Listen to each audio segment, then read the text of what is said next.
বন্ধুরা, আমার আজকের রেসিপি আমাদের সকলের প্রিয় বাপ্পুজি কেক। সকালের চায়ের সাথেই হোক বা বাচ্চাদের স্কুল টিফিন, এই কেক আমাদের প্রায় সকলেরই প্রয়োজন হয়। ঘরে থাকা সামান্য উপকরণ দিয়ে গ্যাসের চুলায় খুব সহজভাবে কম সময়ের মধ্যে ডিম ছাড়া সম্পূর্ণ নিরামিষভাবে তৈরি করব। কেকটা নরম, স্পঞ্জি, জালিদার ও টেস্টি কীভাবে বানাবেন থাকবে তারই সহজ টিপস। এই টিপসগুলো ফলো করে কেক তৈরি করলে যে কোনো দিনও কেক তৈরি করেননি সেও কিন্তু একদম পারফেক্টভাবে কেকটা বানিয়ে নিতে পারবেন। সম্পূর্ণ ভিডিওটা দেখার অনুরোধ রইল। আশা করছি প্রতিদিনের মতো আজকের রেসিপিটাও আপনাদের ভীষণ পছন্দ হবে। রেসিপিটা ভালো লাগলে লাইক, শেয়ার, কমেন্ট করতে ভুলবেন না। আর চ্যানেলটা সাবস্ক্রাইব করে আমার পাশে থাকার অনুরোধ রইল। তাহলে চলুন বন্ধুরা, কেকটা তৈরি করি। নমস্কার বন্ধুরা, আমি পাপড়ি পদ্মাবতী ফুড ক্রিয়েশনে আপনাদের সবাইকে স্বাগত। কেক তৈরির জন্য প্রথমেই আমি একটা বোল নিয়ে নিয়েছি আর তার ভিতরে নিয়ে নিচ্ছি হাফ কাপ গুঁড়ো চিনি। আর বন্ধুরা, আপনারা একটু কাপের মাপটা খেয়াল রাখবেন, কারণ এই কাপ মেপেই আমি সমস্ত কিছু উপকরণগুলো ইউজ করব। এরপর দিয়ে দিচ্ছি ওই কাপ মেপেই, ওই কাপের 4 ভাগের 1 ভাগ আমি এখানে দিয়ে দিলাম সাদা তেল। আর সাদা তেল দেওয়ার পরে কিন্তু এভাবে একটু ভালো করে মিশিয়ে নিতে হবে যাতে চিনিগুলো মেল্ট হয়ে যায়। এভাবে তেলের সাথে নাড়াচাড়া করার ফলে এভাবে দেখুন ভালো করে নাড়াচাড়া করে মিশিয়ে নিচ্ছি। আর কিছুক্ষণ যদি এভাবে একটু মেশাতে থাকেন দেখবেন সুন্দর একটা ক্রিমের মতো তৈরি হয়ে যাচ্ছে। এভাবে দেখুন আমি মিশিয়ে নিচ্ছি। আর এরপরে আমি নিয়ে নিয়েছি 1 কাপ লিকুইড দুধ। আর এই দুধটা কিন্তু ভালো করে জাল দিয়ে আমি ঠান্ডা করে নিয়েছি। এরপর দেখুন খানিকটা দুধ আমি এখানে দিয়ে দিলাম। আর এভাবে ভালো করে মিশিয়ে নিতে হবে। আর এভাবে কিছুক্ষণ মেশালে দেখবেন এখানে তেল, চিনি, দুধ খুব ভালোভাবে মিশে যাবে। এর ফলে কিন্তু কেকটা ভীষণ সুন্দর তৈরি হবে, সফট তৈরি হবে। এভাবে অবশ্যই কিন্তু একটু মিশিয়ে নেবেন। এভাবে দেখুন আমি মিশিয়ে নিচ্ছি। আর এভাবে মিশিয়ে নেওয়ার পরে আমি এখানে দিয়ে দেবো 1.5 কাপ ময়দা। আজকে আমি 1.5 কাপ ময়দা দিয়ে কেকটা তৈরি করব। দেখুন 1.5 কাপ ময়দা তো কিন্তু কত সুন্দর একটা কেক তৈরি হবে। এরপর দেখুন এটা ভালো করে মেশানো হয়ে গেছে। আমি এখন দিয়ে দিচ্ছি 1.5 কাপ ময়দা। আর দিয়ে দিতে হবে একটু স্বাদ মতো নুন। আমি এখানে সামান্য পরিমাণে 1 চিমটে নুনের ব্যবহার করলাম। যে কোনো মিষ্টি আইটেমে একটু নুন দিলে কিন্তু তার টেস্টটা খুবই অসাধারণ হয়। আর এরপর দিয়ে দিচ্ছি 1 চামচ মতো ভ্যানিলা এসেন্স। এতে কিন্তু একদম দোকানের মতন একদম ফ্লেভারটা আসবে। আর দিয়ে দিচ্ছি 2 চামচ গুঁড়ো দুধ। গুঁড়ো দুধ দিলে কেকটা কিন্তু ভীষণ টেস্টি তৈরি হবে। আপনারা চাইলে কিন্তু এখানে আরও একটু বেশি করেও দিতে পারেন, কোনো অসুবিধে নেই। এরপর দেখুন একটুখানি মিশিয়ে নিতে হবে। এরপর আমি এভাবে একটু মিশিয়ে নিচ্ছি। এভাবে একটু মিশিয়ে নেওয়ার পরে তারপরে কিন্তু আমি এখানে দুধ বারে বারে ইউজ করব আর একটা মিশ্রণ রেডি করে নেব। প্রথম অবস্থা দেখুন আমি এভাবে একটু মিশিয়ে নিলাম। আর এরপর দেখুন বারে বারে কিন্তু অল্প অল্প করে দুধটা দিয়ে একটা ব্যাটার রেডি করে নিতে হবে। আর বন্ধুরা, কেকের ব্যাটার সব সময় এভাবে একদিক থেকে ঘুরিয়ে ঘুরিয়ে ব্যাটারটাকে রেডি করে নিতে হবে। আর বন্ধুরা, যেহেতু আমি ডিমের কোনো রকম ব্যবহার করছি না, সম্পূর্ণ নিরামিষভাবে কেকটা তৈরি করব, সেই জন্য কিন্তু এই ব্যাটারটাকে খুব ভালো করে ফেটিয়ে নিতে হবে।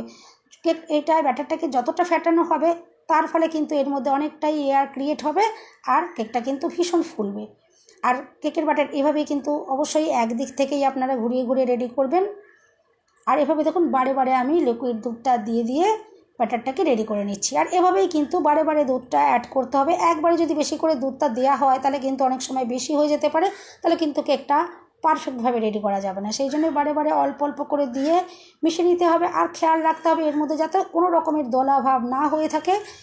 খুব ভালো করে তার জন্য মিশিয়ে নিতে হবে। আমি মিনিট 10 সময় নিয়ে খুব ভালো করে এই ব্যাটারটাকে ফেটিয়ে নেব। আর এটা যত ভালো করে ফেটানো হবে কেকটা কিন্তু ততই নরম, স্পঞ্জি আর কেকটা কিন্তু ফুলবে। এভাবে দেখুন আমি ভালো করে মিনিট 10 সময় নিয়ে খুব ভালো করে ফেটিয়ে ব্যাটারটাকে রেডি করে নিচ্ছি। আর এরপরে যাতে একটা সুন্দর একটা হালকা কালার হয় তার জন্য কিন্তু আমি খুব সামান্য পরিমাণে মাত্র 2 ড্রপ এখানে ইয়েলো ফুড কালার দিলাম। এটা কিন্তু সম্পূর্ণ অপশনাল, আপনারা চাইলে কিন্তু নাও দিতে পারেন, কিন্তু আমি বলবো দিলে একটু ভালো লাগবে। ঘরে যদি থাকে দিতে পারেন, না থাকলে কিন্তু না দিলেও কিন্তু কোনো রকমের সমস্যা নেই। আর দেখবেন খুব হালকা একটা কালার এখান থেকে আসবে। আর আগেই বলেছি দুধটা কিন্তু আমি বারে বারেই এখানে দিয়ে দিয়ে ব্যাটারটাকে রেডি করছি। আর দেখুন এখন সম্পূর্ণ এখানে কিন্তু 1 কাপ দুধ আমার লেগেছে। আর কারোর ক্ষেত্রে কিন্তু সামান্য একটু কম বা বেশিও লাগতে পারে। দেখুন আর ব্যাটারের ঘনত্বটা কিন্তু ঠিক এরকম রাখতে হবে। এরকমই একটা স্মুথ ব্যাটার দেখুন রেডি করে নিতে হবে। আমি দেখুন একটা স্মুথ ব্যাটার রেডি করে নিয়েছি।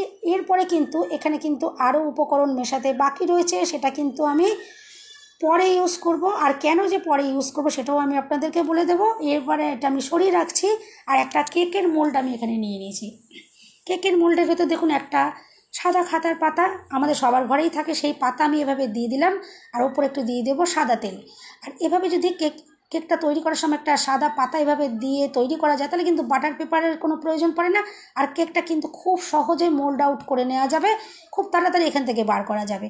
আর উল্টো সাইডটাও ভীষণ মসৃণ সুন্দর তৈরি হবে, সেই জন্য আমি এখানে সাদা খাতার পাতাটা দিয়ে আপনাদেরকে দেখাচ্ছি। আর এই সময় দেখুন একটা ডেকচি আমি এরকমভাবে গরম করতে বসিয়ে দিয়েছি, ভেতরে একটা স্ট্যান্ড আগে থেকে দিয়ে রাখলাম।